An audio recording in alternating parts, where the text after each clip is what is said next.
Tonight, on behalf of Harvard Bookstore, I am pleased to welcome Mira Bartok here to discuss The Memory Palace, a memoir. The Memory Palace is a breathtaking literary memoir about the complex meaning of love, truth, and the capacity for forgiveness among family. It is an intertwined dual narrative, the story of a woman coping with a traumatic brain injury and the complex tale of a woman confronting her childhood memories growing up with a mentally ill mother. Mira Bartok is a Chicago-born artist and writer and the author of 28 books for children. Her writing has appeared in literary journals and anthologies and has been noted in the Best American Essays. She lives in Western Massachusetts, where she runs Mira's List, a blog that helps artists find funding and residencies all over the world. The Memory Palace is her first book for adults. Alison Bechdel, author of the graphic memoir Fun Home, describes The Memory Palace as, in some ways, a memoir about memory itself, as Bartok recalls the shattering experiences of her childhood, literally illuminating them with her haunting mnemonic paintings.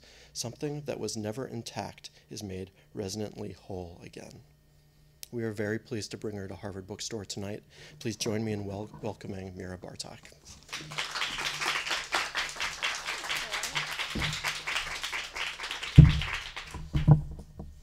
Hello. Thanks for coming in this awful weather.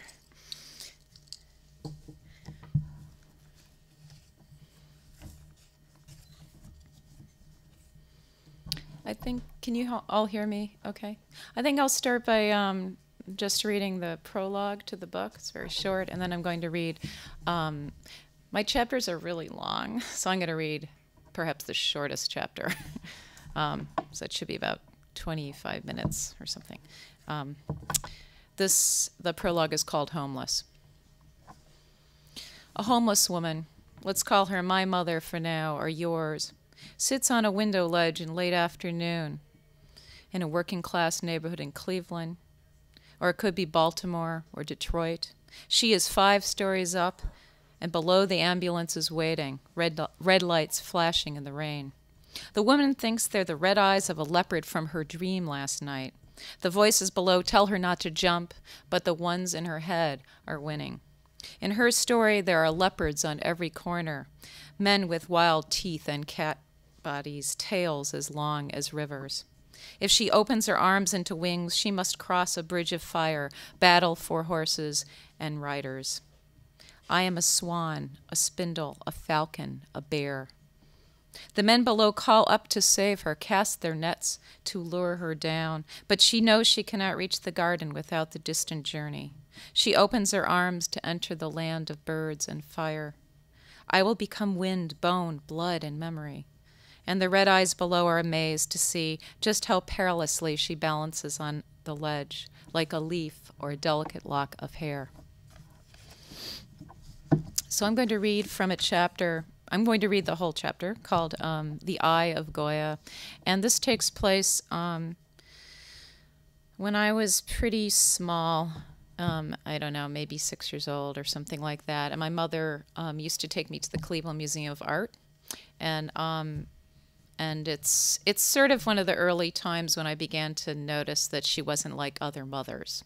And it opens in the present, and then it goes back in time. I'm trying to search in my mind at the beginning of this chapter for an image that can kind of bring me back to that period of time, and I'm searching for a particular painting by Goya that I recall from the museum. The Eye of Goya.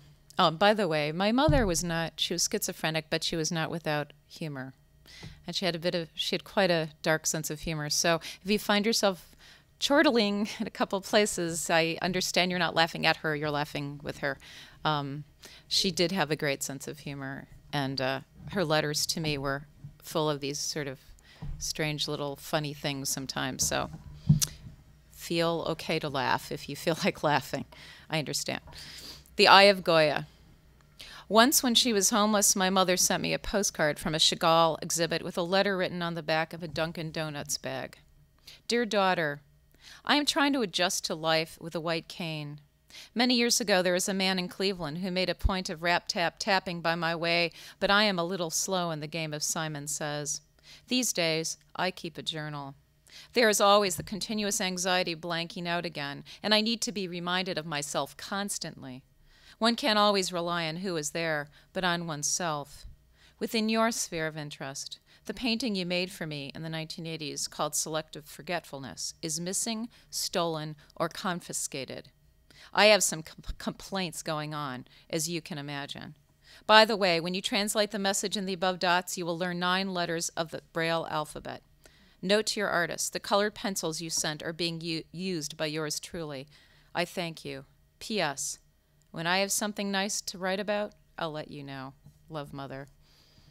My mother sent me postcards from all the art exhibits she went to in Cleveland, Chicago, Los Angeles, and New York during her extended stays at shelters and motels. She went to museums on free days or right before closing so she didn't have to pay. I wanted to send my mother postcards from shows, but if I did, she might find out where I lived or traveled to in the years we were apart. When she lived in Chicago, the same time I did in the early 90s, we even went to see the same exhibits. I'd always wear dark sunglasses and tuck my hair up in my hat just in case. Each year for her birthday, on November 17th, I sent her a museum date book. I found most of them in her storage room at U-Haul. She had made notations each day about the weather and what she ate. She also copied the pictures with oil pastels or colored pencils and glued them onto large collages she called her posters of intent.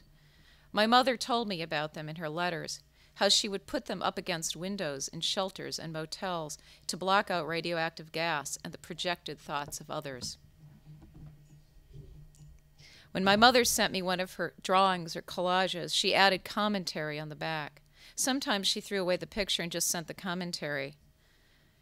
I copied the buffet for you, then added a little color. Should have left as is. When I finished the picture, I destroyed it. Afterwards, I typed all the M's in the dictionary, bathed, and contemplated my own labyrinth. Enough said, Mom. In one letter, 10 years after she had been on the street, she enclosed a small drawing of goats. She wrote, You asked about my eye problems. I've been legally blind but did not walk with cane until Chicago. Enclosed is a small picture for you of 2 mountain goats conversing in a field. Someone asked me the other day how a blind person can draw, and I said, there was a man who was deaf who composed music. His name was Ludwig. I am still not on his level, but I am not dead yet, Mother. My mother and I loved artists and famous people who suffered from horrible afflictions, like Beethoven, Joan of Arc, Frida Kahlo, Anne Frank. Burned at the stake or crippled at birth, we wanted to read about it. I don't remember talking about our shared obsession. It was just something unspoken. Perhaps she connected viscerally to their suffering while I tried to understand hers. Beethoven was my mother's muse. For me, it was the Spanish painter Francisco de Goya y Lucientes. Both men became deaf late in life. My mother and I were equally fond of Vincent van Gogh. When my mother had a particularly bad day, she'd write in her journal, another ear to chop off, Vincent's. Sometimes she just wrote, another ear. I love that. When I received my first letter from her, 2 years after she became homeless, I noticed that my mother had written my sister's name in the corner of the envelope instead of her own. From that point on, she referred to herself from time to time as Rachel, which is my sister's name, Rachel N. Hare, the Helen Keller Annie Frank of Chicago, deaf, blind, mute baby of the war. At the hotel in Cleveland, while my sister lay sleeping, this is in the present, the sense that I've found out that my mother is dying. I haven't seen her in 17 years, and I find her at the end of her life. So I'm in a hotel with my sister. I searched for pictures in my mind. I was trying to find a particular one by Goya from the Cleveland Museum of Art, hoping it would lead me back to my mother, to a time long ago. I whispered his titles like incantations. The sleep of reason produces monsters. Saturn devouring his son. Tantalus. Martyred peasants appeared. Tormented souls howled in corners of asylums. Winged monsters emerged from clouds of bats. Goya's dark figures writhed on the black walls of La Quinta del Sordo, the house of the deaf man, where in tortured silence he conjured demons with cannibal teeth. But none of these pictures were what I was looking for. I closed my eyes and entered the palace. Through the door, past Medusa and my mother's photograph. This is a palace I'm creating in my mind that I eventually put on my studio wall, by the way. The passion flower glowing in its frame. I paused and turned right, then entered a sunlit room filled with paintings. Straight ahead was a portrait of a man sitting at a desk. The portrait was by Goya. It wasn't that remarkable, for Goya, that is. If I had seen it in a museum, I might have passed it by. But when I thought of it then, a memory bloomed from when I was 9. Okay, I was 9. I was back in Cleveland in the spring of 1968, and my mother and I were boarding the eastbound rapid transit, heading to University Circle and the Cleveland Museum of Art. As we pull away from the platform, we pass the junkyard. I watch big yellow cranes lift rusty cars and another machine smash them flat, then stack them on a pile of metal. One machine looks like a monster with an evil grin. It's a dragon, and a princess is held captive beneath a mountain. Perseus arrives on his winged horse just in time as we travel far above the banks of the Cuyahoga. I hold my nose because the river smells like rotten eggs. A year later, when I am 10, it will catch on fire. I'll remember the burning river, people running from shore, although I am almost certain I wasn't there. The fire will be quelled in 20 minutes, and no one will be harmed, but I'll remember it like a painting by Hieronymus Bosch, a hellish river in flames, boiling in black, naked people drowning and crying out in terror. I'll remember how my mother saw signs before it even happened in the paintings we visited at the museum. It's a good day, and my mother is taking a nap. She's not talking to herself or gesturing to the window as if she's making a point to someone saying, well, he says the CIA's involved, or he says another plane's going to crash. She's not channeling crazy Guggenheim or Pearl Bailey, strutting down the aisle, shouting out random punchlines from her act, or impersonating Sammy Davis Jr., or whispering to my father's old Chicago pal, Saul Bellow. She's not swearing at Jesus or God. When we arrive at the station on the east side of Cleveland, my mother and I make our way past condemned buildings and empty parking lots toward University Circle. Patty and Stephanie and the other kids from our neighborhood don't even come to this part of town. In 1968, there are shootings here, riots and gangs. Pausing for a minute, would you like to sit down? Please feel free. Don't feel pressured, but please feel free. You won't interrupt me. Okay. There it is, I say, the lagoon. She smiles and reaches down to take my hand. We are almost there. I see the pond sparkling in the distance. It's a warm afternoon in spring. Everywhere there are swans and water birds, a maze of trees and winding paths graced with irises and columbines. In front of the museum is a fountain with neoclassic statues and gushing water. It's warm, and my mother and I take off our shoes to dip our toes. She lights up a cigarette while I circle the fountain wall, balancing 1 foot at a time. We could be any mother and daughter, out for a Sunday afternoon. An exotic beauty in a bright red dress, and her shy, dark-eyed daughter, knees stained green from sodden grass. Before ascending the stairs, we pause in front of the Thinker. Rodin's muscular, patinaed nude is hunched over, head in hand, oblivious to the world. My mother laughs softly, says something I can't make out. Is she talking to me? She suddenly charges ahead, eyes glued to the ground, and tosses her lit cigarette away. Come on, kiddo, she says. Let's go inside. Inside the museum, we stop at the old stone wishing well. I stand on tiptoes to reach the top and make the same wishes I always do, tossing 3 pennies in, one by one. Please make my mother happy. Make me a great artist. And please end the war in Vietnam. My goal is to hit bottom, dead center. My mother casts her 3 coins at once. Her face is flat, without emotion. What is it she wishes for? After the well, we enter the room of Madonnas and illuminated books.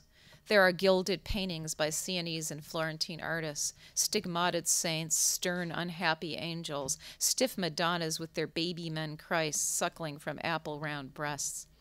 I love the painted books most of all. I touch the glass with my finger, tracing the birds and flowers scrolled around the ancient text. There are books of hours painted on vellum, intricate hymnals, psalters, antiphonals, breviaries, bestiaries, herbals, and luminous Bibles for monasteries and kings. There is even one with a tiny naked man urinating on a large initial letter, surrounded by putti and a pair of fornicating goats.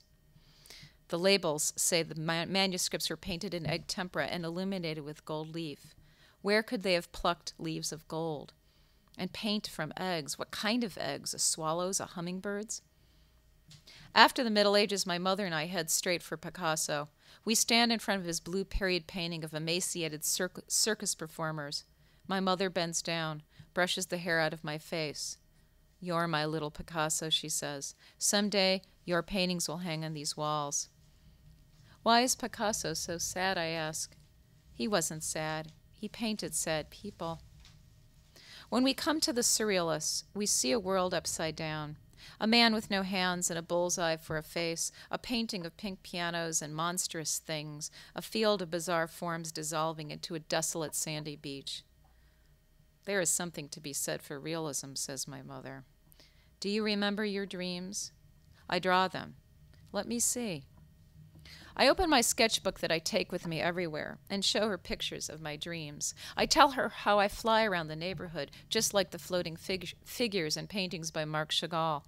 I travel up the canopy of trees on West 148th Street, but it's hard to get off the ground. So I have to wave my arms up and down really fast to get started. I point to the picture of a horse and explain how I become a different animal every night. A cat, a bird, a swift white-tailed deer. I don't mention that in my dreams, she is a predator and I am her prey. Or that sometimes she is a crocodile standing on 2 feet, trying to devour me whole.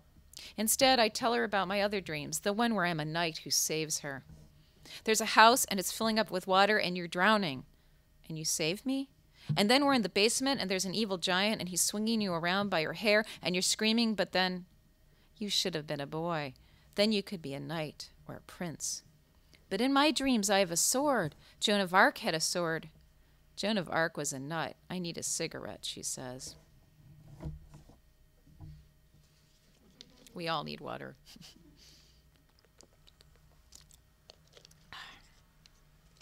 We wind our way through the bowels of the museum till we come to the place I call the Spanish Room, where my mother leaves me when she goes outside to smoke. "Don't move an inch and don't talk to anyone," she says. "I'll be right back." In the center of the room stands an equestrian statue. An armored man sits atop a dark horse cloaked in steel, alert and ready for battle. Surrounding the middle horse are solemn 17th and 18th century paintings. Martyrs, saints, prophets, priests, and kings. There's a greenish-gray Christ on a cross by El Greco, his face twisted in pain. I had seen this look before in Mitchell as he lay dying. Mitchell you'll meet in another chapter. Next to the El Greco, there's a portrait of an ancient prophet emerging from shadows. The ominous paintings and dark horse should make the room dismal, but sun pours in from the skylight above and envelops the place with light. In every corner there are flowers and voluminous ferns. It feels more Monet than El Greco or Zurbarán. A room meant to embrace Renoir, my mother's least favorite impressionist. "What a faker," she says whenever we pass one of his pink-cheeked blonde and busty French girls. I sit on a bench in the shadow of the horse so I don't have to look into the eyes of the portrait across the room. I'm not sure why it bothers me. It's just a man, a portrait of someone named Juan Antonio Suervo by Goya, but I think it is Goya because his name is on the label below. The stern-looking man, who I think is Goya, so I'll call him Goya, wears a stiff black coat and holds a compass in his hand. An architect's plan is spread out before him on a desk. I imagine him watching me. I know he's not really watching me, but still, there he is. How did the painter learn to do that? I settle in to draw. A horse, a rider, a potted plant with red flowers and pointed white tongues. The light shifts, clouds pass overhead. I've already sketched the horse and the rider, the plants, Christ's tormented face, a case of spiked gauntlets, crossbows, cranacons, a close-up of my left hand. How long have I been sitting there? Goya's eyes stare at me from across the room as if to say, "Your mother's never going to come. Why don't you just go home? It's getting late and I want my mother to come back. But what if she never does? I could wait here an hour or a year, set up a bed in the museum. Seasons could change. The weather could get cold. It could snow. And still, she might never return. I get up and walk across the floor to Goya.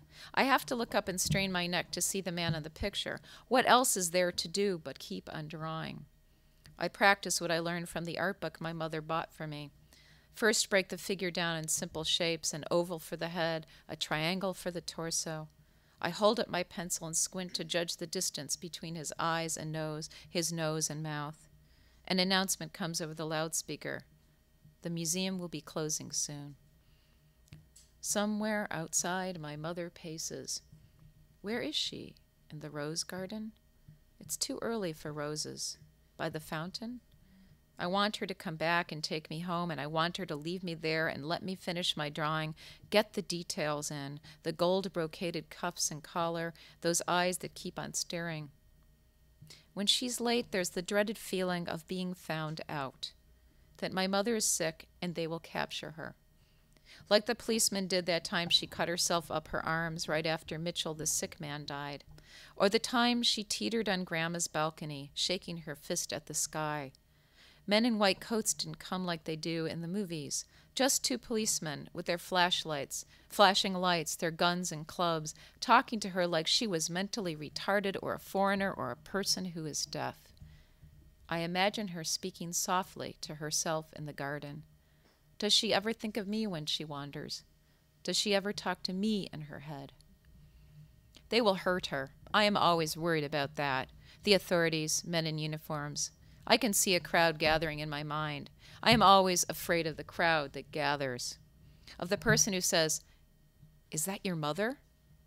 No, I don't know her. Why? Does she look like me? Do I look like I'd have a mother like that?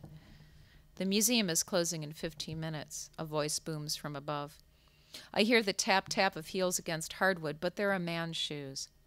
I slip into the next room, then the next. Why am I running? Someone turns off the lights one by one. I should return to the Spanish room, to Goya, and the green man on the cross. But instead, I find myself in American decorative arts, lost in a sea of colonial furniture and pewter mugs. There's a black velvet rope separating me from an 18th century bed covered by a faded red canopy. I slip beneath the rope to the other side. I hear a noise, so I tuck in behind a tapestry hanging on the wall. The galleries are now closed, says the scratchy loudspeaker voice. Did I mishear her? Maybe she said, "I'll meet you outside." But where? The front? The back? Maybe she's in the Spanish room right now and is with the guard waiting. She's growling at the guard like an angry mother wolf. I'm not going anywhere without my child. I travel from colonial America to ancient Egypt. I find an ancient stone sarcophagus and wonder if I should climb inside to hide. Ancient Egypt is a dark, hidden place with plenty of nooks and crannies to disappear. That is what I really want, to disappear. To sail up the Nile on a reed boat, searching for mummies and buried tombs.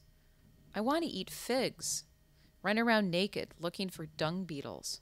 I want to see a real sphinx, see a real live scorpion in the desert sand. I walk in circles, sneak past Greek and Roman gods, black and red vases, animals carved from stone. I find myself back in the Spanish room with Goya. Light seeps in from the skylight and cuts across his arrogant face. I can't stop looking at his eyes. How is it that they follow me wherever I go? Is this what it's like to be my mother? To feel like objects can read your mind. I get an idea, a strange notion that has to do with magic. I make up magic rules all the time. If I don't step on a crack, my mother will have a good day. If I cross my fingers when we board the train, she won't talk to people no one can see. I come up with a new rule. If I can touch one of Goya's eyes and count to 10, my mother will return. I stand up on my tiptoes and reach. A bellowing voice behind me stops my hand in midair. Don't touch the art. The guard leads me all the way to the front of the museum. I tell him that that's where my mother said to wait, and he believes me. He lets me out and closes the heavy door behind him. It is that easy. The sun is setting. No one is there. I turn and run down the stairs. I get a hunch that she's in the back. That's where she usually goes to smoke. I run around the museum to the other side. There is always this memory. A group of young men walking toward me in the parking lot. They move like one solid body, a single organism, a paramecium of men. I tense up like I do when the neighborhood boys approach me in the field behind my grandparents' house, or on the way to school when one of them makes fun of my shabby clothes and grabs my violin case and throws it in the mud. The men are getting closer. I say to myself, I will not cry, and form my hands into tight little balls. I imagine I have claws. I am the invisible cat. When I hear a voice, then I hear a voice, the sound of wild, cruel laughter. There's a woman at the far end of the lot marching in my direction. The men look at her and laugh, then veer off toward the street. As she gets closer, I can see the woman shaking her fist. This could have happened. I run to my mother, and she hugs me, says, I'm so sorry, sweetheart. She tells me she tried to go back to the Spanish room, but they had already closed up shop. She'll never leave me again. She says, let's go get some food. How about that cafeteria downtown? You can get a nice grilled cheese. But memory is impossible to ensnare, even if you build a palace to contain it. This could have happened too. I run to her, but she doesn't know I'm there. She's yelling at someone only she can see, and he's going to be with her for a very long time, at least 40 more years. He will be telling her what to do, what to think, when to write a letter to the police, when to put a knife inside her purse, when to hide a gun for when the Nazis come knocking. He will be there till the day she dies. Who were you talking to, I say. No one. But I heard you, I say. You were talking to someone. Who were those men? She asks. What? Those men. What did they want? What did they say to you? I didn't talk to those men. Who were you talking to? You're imagining things. It wasn't me. I heard you. Who is it you were talking to? Tell me. No one. My mother will always say no one. This could be the first day I pay close attention to how we get home, so I can remember which streets to cross, which trains to take, and where to make our connections. This could be when I become a navigator in a turbulent city, a master of subway systems and bus routes, when I learn to carry coins in my coat, a hidden dollar in my shoe, just in case. Later, when I'm 10, traveling by myself on the bus to the museum, I will watch two men smashing all the windows of a store. Another day, I'll witness a man getting mugged in an alleyway. Another time, a crowd of people with signs marching toward a police blockade. Cleveland is burning all around us in the 60s. The world is on fire. The river, the dying lake, my mother's beautiful brain. And this could have happened. Something more mundane. A misheard word said in passing. A misremembered place. A mother loses track of time. She waits on one side of a building, while her daughter waits on the other. There is no group of men, no woman laughing, just two people, a mother and child, humming a tune to keep themselves from falling further in the dark. Thank you.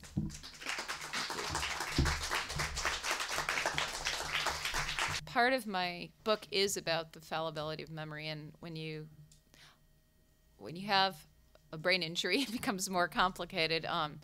And once I was able to read a bit after my accident, I became very interested in neuroscience and sort of the latest research in memory. And in a way, it was very freeing because I realized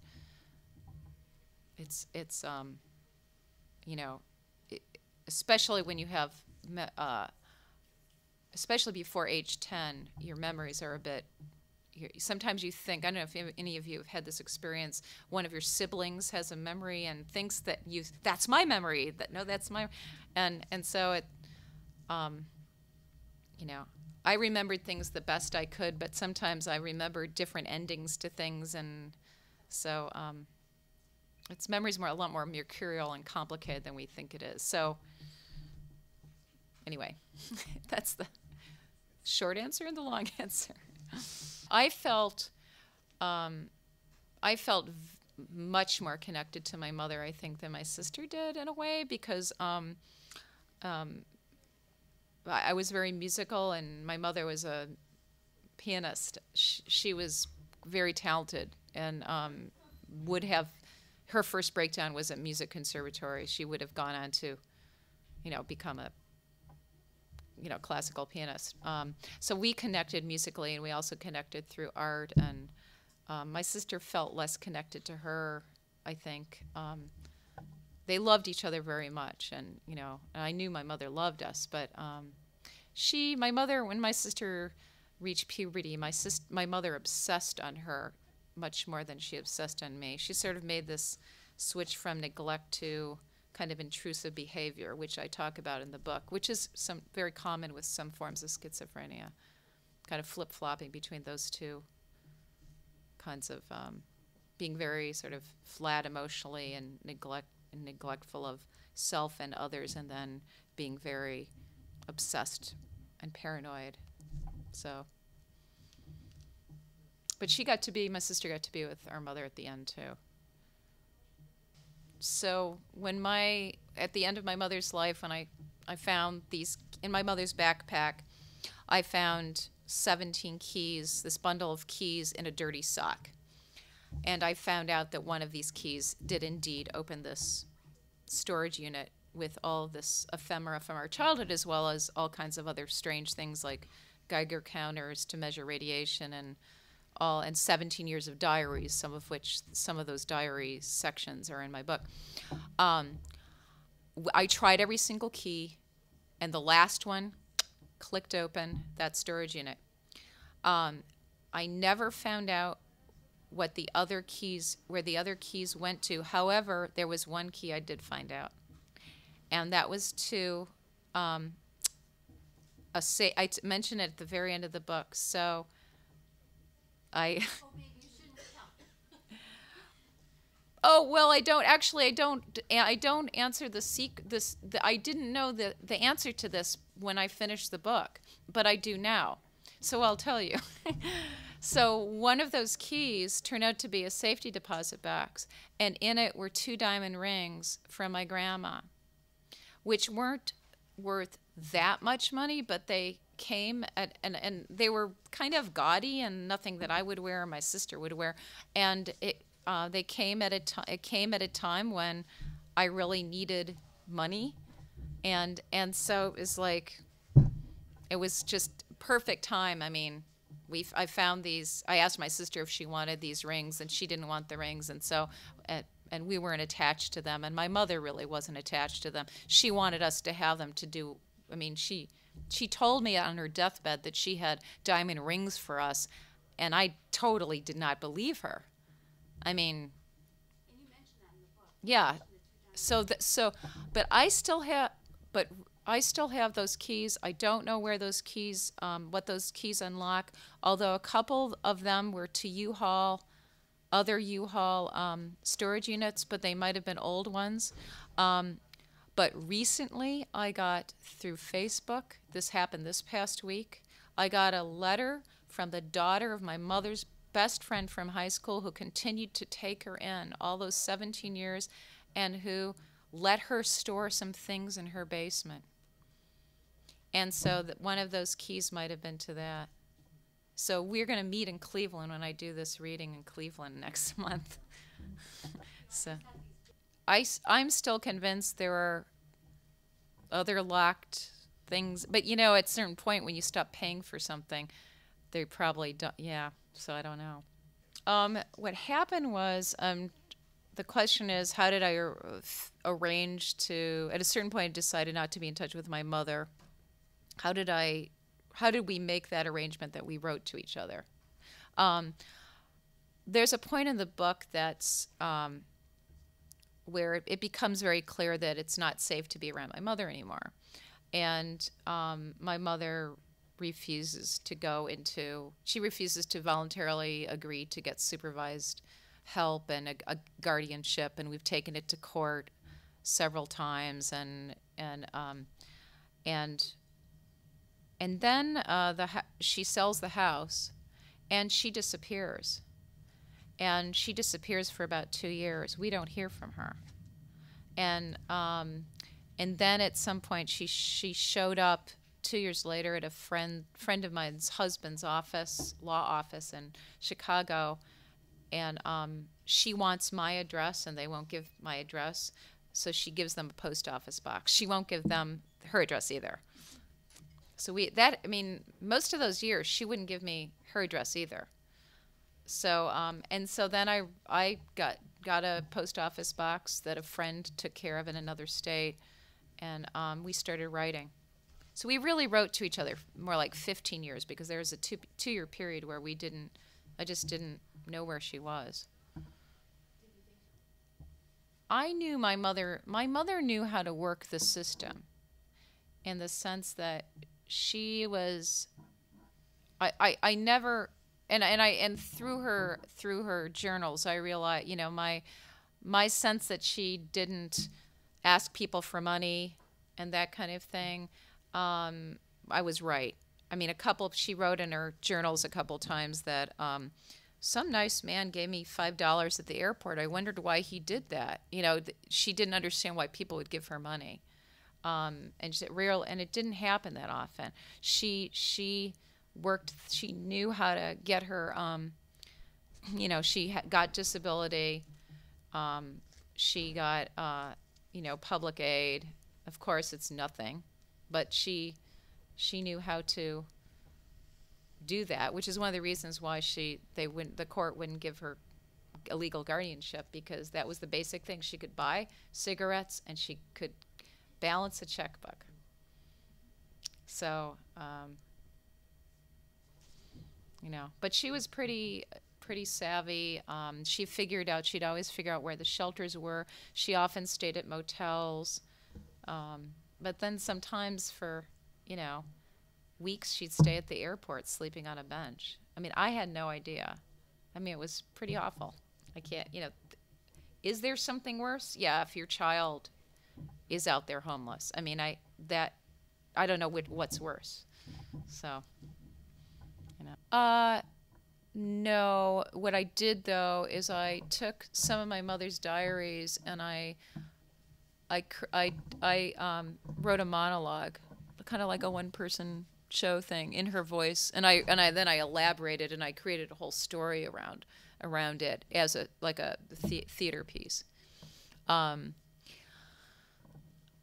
I was writing, and I had a novel that I was trying to write at some point, and there was a character that just wouldn't. It was such a minor character, and she just wouldn't get out of there. And then I thought, you should start writing some essays and deal with this autobiographical material. So then I started writing essays about my mother and the connections we had through art and music and literature. And then I just thought, this needs to be a memoir. I never wanted to write a memoir. Don't even read that many memoirs. I read graphic novels and poetry, but it just turned into a memoir. This had to be. So, I read. There were two. Well, one I read before I wrote this, or I read it maybe in the early stages, that I just loved, was Nick Flynn's book, another bullshit night in Suck City, and I just liked. He's a poet, and I liked his nonlinear way of writing, and I liked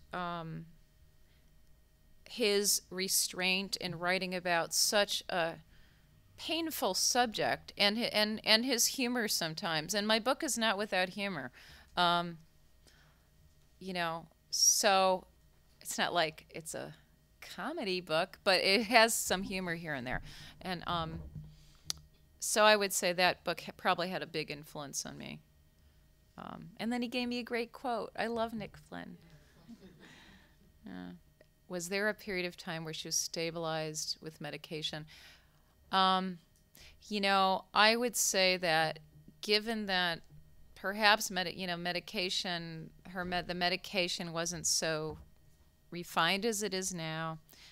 Not that it's great, but It's better. And given the fact that she had such horrible experiences in hospitals with electroshock therapy, that was very unrefined, and given the fact that our family was so horrible, I mean, in the sense it was a horrible support system. You know, it was not a support system. She had a lot of things against her, you know, really. And then this was also, you know, this is the period of time where they let everyone out into, you know, into the streets, and the community support that was supposed to be there just wasn't there. There was a period of time, though, where there was a recovery center in our neighborhood that taught life skills to mentally ill people. And my mother learned how to cook, and she went to a support group. And and there were brief periods where she was better. Better in the sense she wasn't as paranoid and so on. But I have to say, when that place closed down during the early years of the Reagan era, it was bad. The statistic that I heard was within 6 months of that place closing down, 40% of the people who went there committed suicide. That's horrible. And my mother definitely, she had no place to go. All subjects interest me. But I would say I'm probably a bit of a Buddhist myself. It helps me deal with everyday suffering. But I think that there's actually a program, I don't know if it's still around in our area. I don't know if, Doug, do you know, it's called Windhorse. And it's a program for people who suffer from mental illness, and they have a spiritual component, and they have they involve the community, and it's really been successful from what I've been told. It's not it's rather unconventional, and I don't know if it's, I'm not exactly sure what they do, but I know they've had some success with it. My sister is about a year and a couple months older. And I think for my sister read the book and she loved it. And she said what was funny to her is that and this has always happened, that we actually have the same memories and we think we each own those memories. That's how kind of in a way merged we were. And the other thing that we notice is that there are different key events, and we each remember being there alone, but we're each convinced we were the only one to witness that. And actually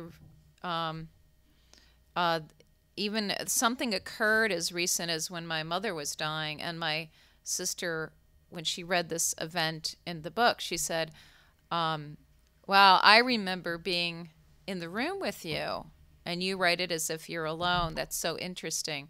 And I thought, wow, I guess I'm remembering it wrong, or am I? And then I went back to my journal and where I wrote that night, I'm glad my sister wasn't in the room with me, because this would have really upset her. So we have, I know in some families, I'm actually glad, because I know when someone writes a memoir, sometimes family members come forward and say, that never happened. In my case, it was, that happened, and I think I experienced it. So actually, it's, and what's the other thing that's been kind of sort of validating is all these childhood friends have come back to my life. Like all the little girls I played with in the street, like the little girls you read about in the book, we're all buddies again, and I'm going to see them we've been having these reunions, and we're actually going on a trip this summer, and they all have read the book, and they have all they remember everything, like you wrote it just like it happened. So that's been really, I know that's been pretty cool, I have to say. Was there a stable adult? I have to say, boy, teachers are really important and good neighbors are really important. And we had some lovely, wonderful, kind neighbors. And I had several amazing teachers um, who just were were kind and sort of got that I was a I'm not really shy now, but I was dreadfully shy and pretty withdrawn, I think, and given the situation, and they really worked at drawing me out and being supportive as teachers. And we had great across the street from my grandparents. There was a family who I talk about, the Armstrongs, who they were just always there for us. And our next door neighbor from our next door neighbor. Next door to our grandparents, we used to go there all the time. So I had some older mentors and adults that I really loved, and I reconnected with one of them Dr. Bud, who lived on our street. He wrote me. I found him, and because I learned that my mother she continued to write a couple neighbors through even when she was homeless, and I wanted at the end of my mother's I wanted all these people who knew my mother and loved her to know the end of her story, to know that she didn't die on a park bench somewhere, that she died in her daughter's arms. And I tracked down Dr. Bud, who used to treat us for free. He was a great guy, and he was about 100 years old when I found him, and he possessed the only recording of my mother.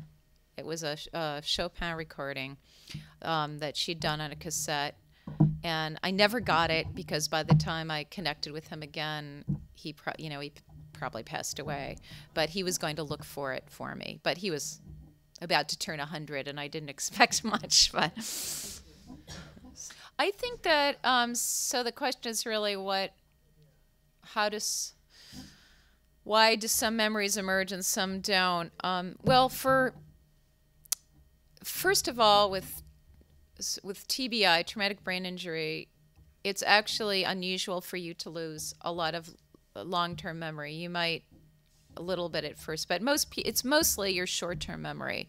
And for people with very severe traumatic brain injury, they will lose that. Some of them will lose even that habitual memory, like how to ride a bike, okay, how to dress, how to do things like that. I never lost that kind of memory, but my short-term memory was really very compromised, and it still is sometimes when I'm overtired. Long-term memory, I think, what I've learned is some people who had a lot of trauma as children, that makes your brain more vulnerable. And I also, it was the second head injury I had in a year. And I already had chunks of my past that I could not remember. And I think perhaps they were just so traumatic. However, the part of my brain that deals with pictures has always been and continues to be very spot on. And and because I'm such a visual thinker, I think that, anything that involves pictures, any experience that was incredibly visual or took place, say, in a museum or took place or involved pictures or movies or something that was very, very visually image driven, I'm much more likely to recall it. So I can remember pictures I did as a kid. Whether or not my mother had a paranoid reaction to my neighbors, she did sometimes. However, it really depended on who they were. This family, the Armstrongs, she really, compared to other people, really trusted them. And she didn't trust many people at all. So sometimes they were able to talk her down from doing something really awful, like jumping off a balcony or something. Or I think, but there was this other thing going on too, though, that my her mother, my grandmother, didn't want the neighbors to know about anything. and didn't want to, it was just embarrassing to her. And she and her, my grandparents didn't really, like most people, didn't understand mental illness.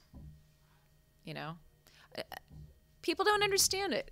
Still, people have read my book, which I feel like is a pretty compassionate, understanding book about mental illness. I look in reviews and I hear somebody writing, boy, was her mother nutso. She was a blah, blah, blah, blah, like totally like in this really negative, like her mother was cruel and like totally not understanding, there with no empathy, not understanding this is someone who is suffering, really suffering. I mean, imagine you're living with your voices are coming out of everywhere. For in some cases, that's how it was for her, and that was her reality. Every day, what's reality? What do I trust? Who do I trust? So I continue to be amazed. Sometimes it doesn't matter if you write a book; it just doesn't. But hopefully, it matters to some people. So. She asked if my grandparents tried to deal with her issues at all. My grandfather was very old world, my mother's father, and quite a violent, abusive guy himself, and just thought that my mother was acting up and in some way. He didn't understand it. And my grandmother was sort of she had her own issues to deal with because she lived with a very abusive, physically and verbally abusive guy. And also she was the kind of person who wanted people to think she was, that she wanted people to think everything was okay. And so she was pretty inept and couldn't really handle it. So very early on, my sister and I had to sort of take charge and be the ones to call emergency services and do all that stuff. Unfortunately, it's the way it turned out. That was very surreal about being on Fresh Air. I mean, some people, I've said this before, some people talk to God in their heads. I talk to Terry Gross. So it's like, Terry, what do you think? Well, Terry. So that was kind of strange. She doesn't have you in the studio. So I was in a studio in Massachusetts and she was in Philadelphia, and it was great. I love talking, and we talked a bit longer off record too. We talked a long time. The only downside was that I was supposed to be on the day the unfortunate and tragic shootings occurred in Arizona. And the promotional stuff for my interview before the shooting was all about, this is a story about a woman with traumatic brain injury, and after her accident, she understands her schizophrenic mother more because of her own brain issues or something. I don't remember what it was. As soon as the shootings occurred and they pushed me to the next day, all the promotional stuff was her mother was violent. And I had to do some damage control after that because, yes, my mother had some violent outbursts, and yes, I had to separate from her because it became dangerous. But it was not just these few isolated violent things that were completely based on her trying to protect me from unseen forces. It was really, her calling 100 times a day, showing up at jobs, me losing jobs because of her, and it just being this perpetual, non-stop thing.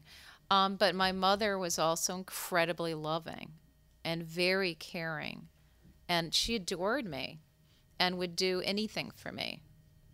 And so that's, the unfortunate thing is that it's not just that promo, statistically, people with schizophrenia are less likely to commit a violent crime than a so-called normal person. But we have this stereotype of the crazy person who's going to be violent. And we see it in films, and we see it in books, and we see it on TV. And it's just there. Yes, there are a few isolated instances, cases. And I don't know that guy's story very well. I've followed it a little bit. I'm not in the room with him. I'm not in his family. But there's every indication that he was a disturbed person, and he fell through the cracks. And my mother fell through the cracks. So to circle back to Terry Gross, that is, I hope I get to talk about this stuff in the media a little bit more, because there's just been so much emphasis on the violence, and there is violence in my book. Yeah, my mother did have a knife sometimes, but there's the other story too. She was a loving mother. There was. It's interesting. I don't know what they would have kept in, had that not happened, because we talked about my system of remembering and my elaborate system of how I wrote and created this book, because every time I wrote something, I'd forget it the next day or 2 days later. And so I sort of got to talk about my process of writing a little bit. But we did talk about other things. It was probably like 20 minutes that was cut out of it. So I don't know if some of that stuff would have been brought back in. So yeah, I feel like I'm always... And I know people are going to talk about this. I'm going to be on a lot of other radio shows, and that was my of course, my very first radio show is Terry Gross. So yeah, so even though it was pre-recorded, I kept feeling like I can't really stop her, can I? It's Terry Gross. So thanks for coming.